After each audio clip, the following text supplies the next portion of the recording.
Shalom Rav, we're now moving from the Arab side to the Israeli side, and of course problems amongst the Jews are much more complex. Would you like to actually conclude? Yes. Mr. Danin, if you could please, 2 minutes to complete what you were saying. Wow. Look, what I wanted to say is the following. And it's an observation, but I think it's important. זאת הערה ונראה לי שהיא In חשובה. discussions with Arab leaders בדיונים throughout the עם מדינאים Gulf, ערבים it's a subtle במפרץ, attitudinal change. היה שינוי בעמדות. את זה לא תראו על הנייר, אבל אני ראיתי את זה. היוזמה הערבית הציעה שלום בתום תהליך. זאת אומרת, הדרך לריאד עוברת דרך רמאללה. בישראל יש חשיבה שאפשר להגיע ישירות לריאד בלי רמאללה, אבל המציאות נמצאת איפשהו באמצע. מה שאומרים הערבים הוא כדלקמן. יש פה מדבר שיוצא מדבר יבוא במקביל. אנחנו הערבים יכולים לנוע איתכם הישראלים עם בד בבד, במקביל פנו קדימה עם הפלסטינים, וזאת ההזדמנות הקיימת, וזה כל מה שרציתי להוסיף. Thank you, Rob. תודה רבה, רוב. And now we're going to really move on to the Israeli and amongst the Jews, the complex situation. So just 2 words of opening. And then I'd like to invite Mr. M.K. Amir Peretz, previous senior Minister of the Defense Zionist Union, and Mr. Yaakov Perry, Yesh Atid, former Minister of Science and the head of the Israel Security Agency, and Mr. Avi Gabai, former Minister of Environmental Protection. Now, the whole issue is really, this is called Israel initiating, and it's totally in contrast to what Israel is really doing nowadays. And it's not a matter of criticism, but just reading reality and a whole worldview, one's Weltanschauung, that is actually saying that the moment, the way the Middle East exists with all its chaos, it's best to go into a bunker and then wait and see what happens. And therefore, any initiative would be unstable and no point doing it. But 3 problems, I think, that do concern the Israeli public, as the Arab distinguished speakers before us said. Is this just a sort of a way of sort of using a kind of washing purifier to actually clean what is happening in Israel, or what is there a real possibility of having sort of a peace agreement? Is this regional initiative means that this is a moderate Arab force, or will this just collapse within a year or 2 and it'll be a radical Islam force, and then Israel won't be able to actually stand that kind of situation? And what can we really believe in Netanyahu, that he wants a regional arrangement, as he said a few weeks ago, and a number of other questions. So each of you are going to have 1 minute. Could each of you give a little talk, so after that we'll be able to discuss the things together. So Mr. Avi Gabai, former Minister of Environmental Protection, could you please be the first? Good afternoon. I don't know how to contribute. I only know how to take things. They asked me if I'd be contributing a minute of our distinguished American speakers. I would just like to say I'm not going to give you a lecture and a speech with slogans and partisan opinions, but just sort of insights of my own. And out of all these meetings that I've been in to say what I think what will happen. I was asked whether this regional initiative is a good idea. Definitely, of course it is. But one has to really understand it and delve into it very deeply and be very careful not to do cherry picking, because that's usually a very convenient kind of solution, but not really something practical. So when you need negotiations and open them, and you can do so successfully, you need 5 basic prerequisites. First of all, you have to understand the conflict spaces between us and the Arab world. Secondly, you need leaders and not only heads of states, and their readiness to be criticized, ad infinitum throughout the entire process. We need a kind of level of intimacy and trust between the leaders. We need an understanding of the red lines of the other side, so we should understand their red lines. After all, I mean, they've met hundreds of times and had all sorts of conferences together. So there aren't any new things that we're going to learn within this process. And therefore, it's very important that they should truly understand and comprehend the red lines of the other side and understand the significances and the meaning of an additional failure. What would it mean if it doesn't end up with a peace agreement? So my first prerequisite, if we're talking about the actual conflict space between us and the Arabs in the Middle East and in Israel particularly, basically, they emanate from three main space areas: a religious one, Islam in its radical version, not the majority of the Arabs' version, but I'm talking about ISIS, Al-Qaeda's version. They see it as an intolerant religion, and ad infinitum, that tension between these radical and us will always exist. They will persecute us and persecute the West, even if we go and move to Mars. Now, the second thing is the national tension about the existence of the State of Israel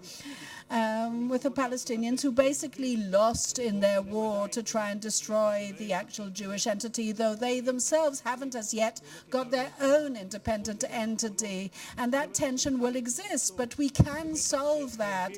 And it is incumbent upon us to actually solve that tension.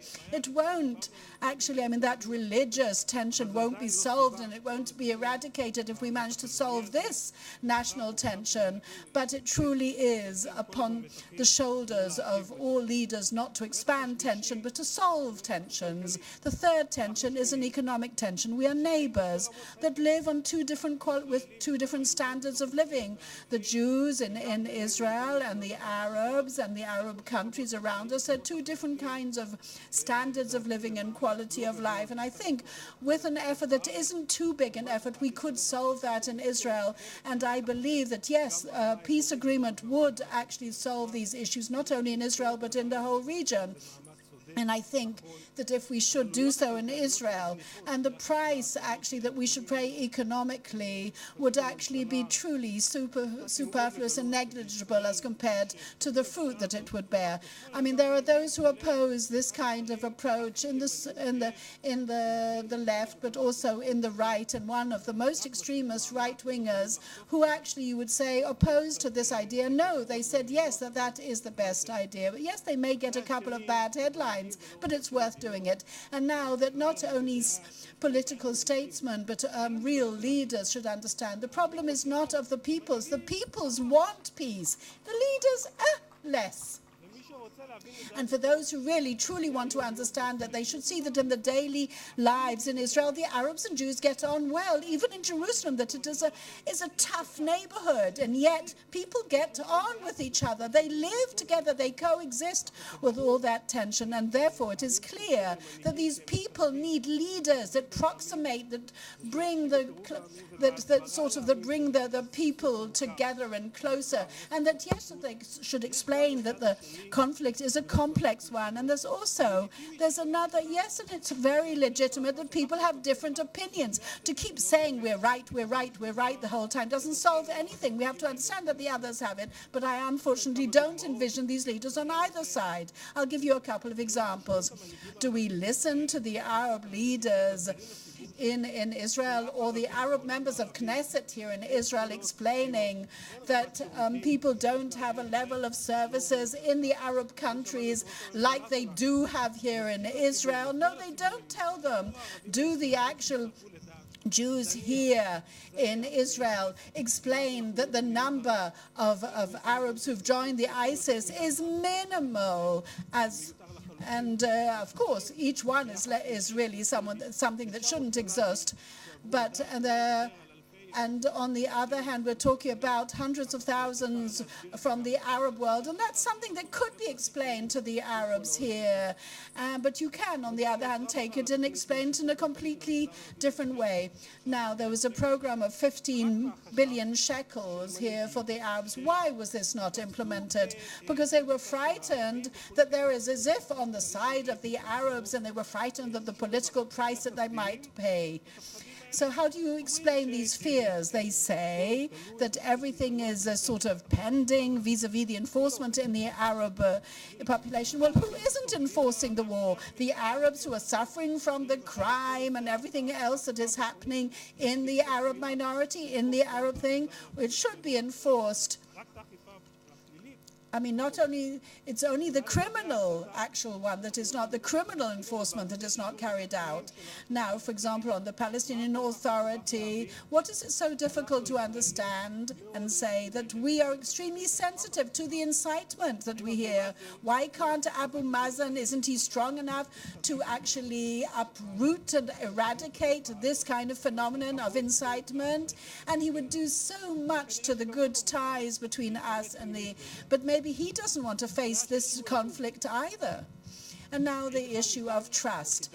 Is it possible and is it worthwhile even having the negotiations if there isn't trust between the leaders and between the two sides?